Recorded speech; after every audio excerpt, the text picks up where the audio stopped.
평안하십니까? 2022년 2월 17일 말씀 묵상 기도와 함께 시작하겠습니다. 우리 함께 기도합니다. 사랑과 은혜가 풍성하신 하나님 아버지, 오늘도 하나님의 말씀을 읽고 또 그 말씀 의지하며 기도하는 시간을 갖습니다. 하나님 말씀이 우리 삶의 등불과 지팡이 되기를 원합니다. 하나님 주시는 평안과 감사가 기쁨이 우리의 일상 중에 가득하길 원합니다. 우리가 이를 통해서 그리스도의 제자로 살기를 원합니다. 이 시간 성령 하나님께서 우리로 말씀을 깨닫게 하시고 순종할 수 있도록 도와주옵소서. 주 예수 그리스도의 이름으로 기도하옵나이다. 아멘.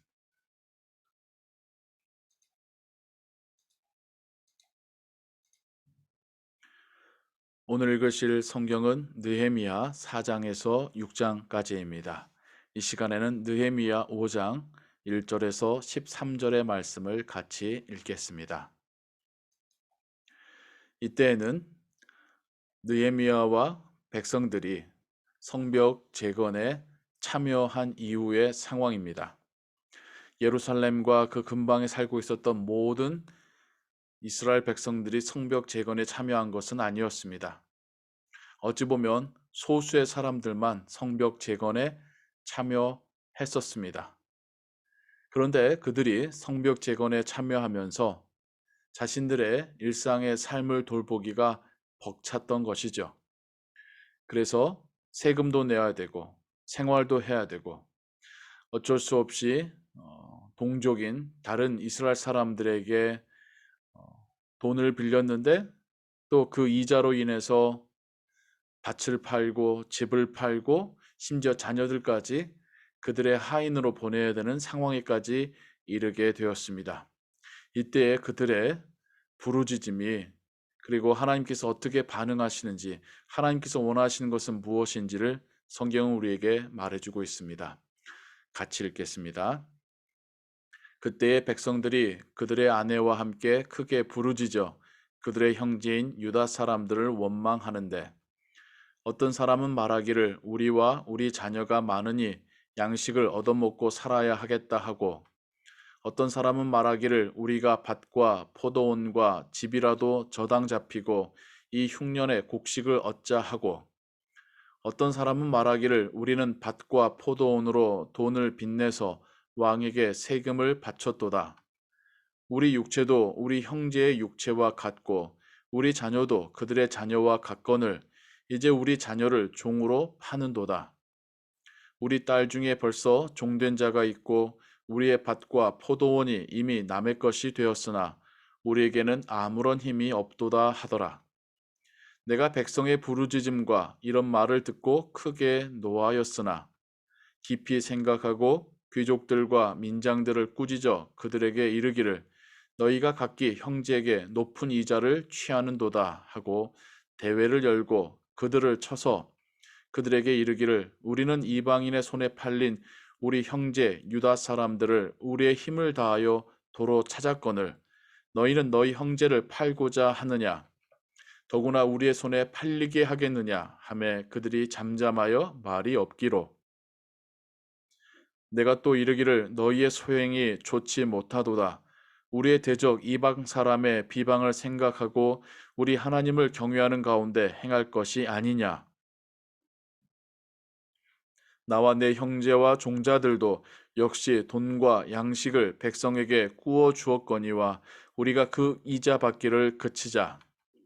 그런즉 너희는 그들에게 오늘이라도 그들의 밭과 포도원과 감람원과 집이며 너희가 구워준 돈이나 양식이나 새 포도주나 기름의 100분의 1을 돌려보내라 하였더니 그들이 말하기를 우리가 당신의 말씀대로 행하여 돌려보내고 그들에게서 아무것도 요구하지 아니하리이다 하기로 내가 제사장들을 불러 그들에게 그 말대로 행하겠다고 맹세하게 하고 내가 옷자락을 털며 이르기를 이 말대로 행하지 아니하는 자는 모두 하나님이 또한 이와 같이 그 집과 산업에서 털어버리실지니 그는 곧 이렇게 털려서 빈손이 될지로다 하매 회중이 다 아멘하고 여호와를 찬송하고 백성들이 그 말한 대로 행하였느니라.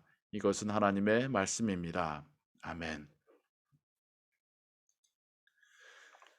이스라엘 귀한민 공동체가 성벽 재건에 참여하며 재정적으로 어려움을 겪게 됩니다. 이웃에게 돈을 꾸었는데 갚지 못하자 그들의 집과 밭과 포도원과 심지어 자녀까지 저당 잡히게 되지요. 얼마나 속상했을까요? 하나님을 위해서 일한다고 시작한 일인데 경제적인 어려움을 겪게 되었고 그로 인하여 집안이 가산이 무너져가는 것을 보면서 이것은 옳지 않다고 여겼겠지요. 그런데 여기에서 우리가 생각해 보아야 될 것은 문제의 핵심은 높은 이자에 있었다는 것입니다. 돈을 빌려줄 수도 있지요. 그런데 높은 이자로 돈을 빌려준 사람이 이득을 취하는 그런 상황이 돈을 빌린 사람들이 더 힘들어지게 되고 빌린 돈을 갚기 위해서 다시 더 무언가를 팔거나 또 돈을 빌려야 되는 상황에 놓이게 되었던 것입니다. 한국이나 미국이나 고리 대금업자들에게 적은 돈을 빌렸다가 점점 불어가는 그 고금리의 이자에 정말 삶이 망가지는 그런 이야기들을 우리가 뉴스나 또 영화를 통해서 보거나 듣곤 하지요. 그것을 같은 동족끼리 하였다면 그것도 심지어 하나님의 일을 하기 위해 성벽 쌓기에 참여한 이들에게 그런 일을 하였다면 이 얼마나 부끄러운 일이었겠습니까? 하나님께서는 느헤미야를 통하여서 그들을 책망하시고 그들도 하나님께서 그들의 양심을 치심에 하나님 말씀에 순종하게 됩니다. 받았던 것을 다 돌려주기로 약속하지요. 우리는 공동체 안에서 경제에 대한 경제적인 관념에 대한 생각을 해보게 됩니다. 하나님의 나라를 사모하며 살아가는 우리의 현실은 이 세상입니다. 이 세상은 작은 파이를 서로 나눠 먹을 수밖에 없는 세상을 살고 있습니다. 더 많이 갖는 것이 안전을 보장하고 미래의 편리와 행복을 보장한다고 생각하는 세상 속에서 우리가 살아가고 있습니다. 그러다 보니 그리스도인들도 내 재산을 불리고 저장하고 지키는 것에 같은 마음이 될 수밖에 없는 세상이지요. 하지만 우리는 물질에 대해서도 하나님 위주의 혹은 하나님 나라의 그 기준을 가지고 생각해야 하겠습니다. 기독교적인 세계관을 가지고 우리가 가진 물질을 생각해야겠습니다. 그것은 바로 청지기의 생각입니다. 이 세상은 하나님의 것이고 우리는 그 중에 일부를 부여받고 위탁받은 사람이라는 생각이지요. 위탁받은 자로서 우리는 이 물질이 원래 주인인 하나님의 뜻에 합당하게 쓰여지도록 하는 것이 우리의 청지기의 사명입니다. 물론 하나님께서 우리에게 맡기실 때에는 우리의 가족을 먹여 살리시고 또 우리의 삶을 위해서도 주신 일용할 양식도 있습니다. 하지만 거기에서 넘어가는 것들은 우리의 욕심을 위하여서 저장하기보다 하나님 나라를 위해서 베풀고 쓰도록 하는 것이 기독교적인 세계관에서의 물질관입니다. 대표적인 것이 율법에서 말하고 있는 희년제도이지요. 열심히 일해서 다른 사람의 밭도 살 수도 있습니다. 다른 사람을 내 집에서 일하는 일꾼으로 부릴 수도 있습니다. 하지만 7년이 되고 50년째가 되면 돌려보내라는 것이 하나님의 뜻입니다. 돌려보낼 때에 그들이 다시 회복할 수 있는 소생할 수 있는 기회가 주어지는 것이지요. 이런 희년은 구원의 그 주제와 의미를 담고 있는 율법의 제도였습니다. 돌아온 예루살렘 그 귀한 민들도 그렇게 서로가 서로를 아끼고 돌보고 도와주었다면 더 하나님의 놀라운 역사하심이 임했었을겠죠. 하지만 느헤미야를 통한 책망을 듣고라도 깨닫고 모든 것을 원상복귀시킨 그들도 충분히 잘했다라고 말해줄 수 있겠습니다. 그러면 이 말씀을 우리의 삶 가운데, 우리의 신앙 공동체인 교회 가운데 적용해 보면 무엇일까요? 물론 자본주의 사회 속에서 교회 안에도 부유한 자가 있고 가난한 자가 있습니다. 하지만 그것이 결코 교회 안에서 높낮이가 되어서는 안 되겠지요. 그리고 조금 더 풍성하게 여유 있게 갖고 있는 자들은 자신들이 갖고 있는 것에 원래 주인이 하나님이심을 잊지 말아야 합니다. 하나님께서 그 가족을 먹이시기도 하시지만 그들에게 맡기셔서 하나님 나라 위에서 일하게끔 사용되길 원하신다는 것도 기억해야 합니다. 교회 안에 어려운 자들을 돕는 데도 쓰여지고 교회 밖에 복음을 전하는 일에도 쓰여져야 합니다. 그것이 그 물질의 원주인이 바라는 바입니다. 그러할 때에 교회 안에서도 서로가 함께 기쁘고 넉넉하고 함께 하나님 나라를 경험하는 것이고 교회 밖을 향하여서도 하나님의 사랑이 흘러 넘쳐가게 되는 것입니다. 교회에서 어떤 사역을 할 때에 어떤 이들은 재정이 충분치 못하여서 몸으로 봉사하곤 합니다. 또 어떤 이들은 시간이 없지만 물질이 충분하여서 물질로 후원하기도 합니다. 그렇게 협력하는 겁니다. 누가 더 우선이고 누구 때문에 그 사역이 가능해졌다라고 판단하는 것이 아니라 우리가 함께 합력함으로 하나님의 사역을 감당해 가는 것이지요. 그것이 공동체의 하나됨이고 우리가 함께 하나님의 나라를 이루어가며 함께 하나님의 나라를 위해서 일해가는 것입니다.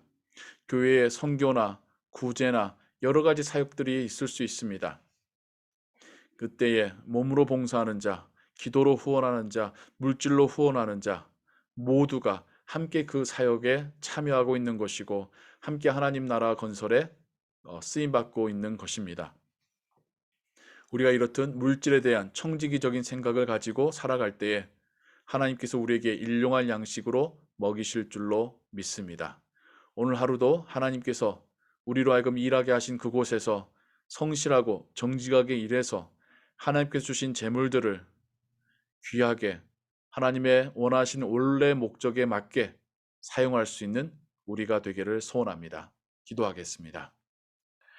하나님 아버지, 물질에 있어서 서로가 서로에게 넉넉하고 또 베풀고 나눌 때에 그 공동체가 하나님의 나라를 경험하게 됩니다. 함께 건강해지고 함께 행복해지고 함께 하나님의 사랑과 그 자비를 경험하게 됩니다. 그리고 그러한 나눔은 교회 밖으로 나아가 세상을 향하여 하나님의 사랑을 경험하게 합니다. 그것이 초대교회의 모습이기도 했습니다. 그리고 오늘날 우리의 모습 또한 되기를 소원합니다.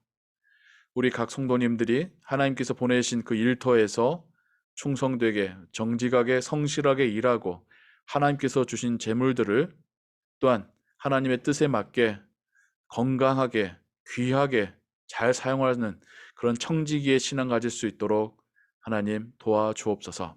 오늘도 주와 함께 동행하는 하루 되기를 소원하오며 주 예수 그리스도의 이름으로 기도하옵나이다.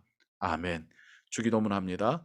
하늘에 계신 우리 아버지여, 이름이 거룩히 여김을 받으시오며 나라의 마옵시며 뜻이 하늘에서 이룬 것 같이 땅에서도 이루어지이다.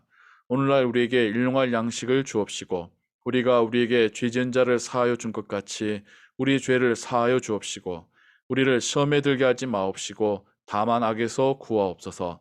대개 나라와 권세와 영광이 아버지께 영원히 있사옵나이다. 아멘. 기도와 함께 기도 찬양과 함께 기도하시고 오늘 하루도 하나님의 은혜 가운데 평안하시기 바랍니다.